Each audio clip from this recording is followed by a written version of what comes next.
PRD never, ever asked me to run for president. Yan yung totoo. 7 times niya ako pinuntahan sa bahay ng nanay ko, sa bahay ng asawa ko.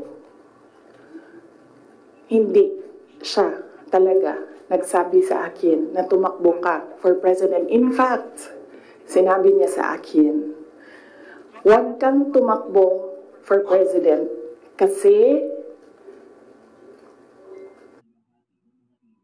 nanggaling ako dyan, mahirap siya na trabaho, anak kita, naaawa ako sa iyo to go through what I had to go through. Yan ang sinabi niya sa akin, paulit-ulit.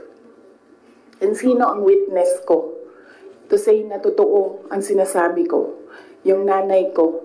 Because sa 7 discussions na yon, nandoon ang nanay ko parati. Nakaupo, nakikinig, hindi nagsasalita. There was only one time, one discussion na nagsalita yung nanay ko. Nilagay ko yung nanay ko doon para makinig siya sa aming dalawa ni PRD. So, on the hindsight, maybe ginamitan ako ng reverse psychology ni PRD, hindi ko alam.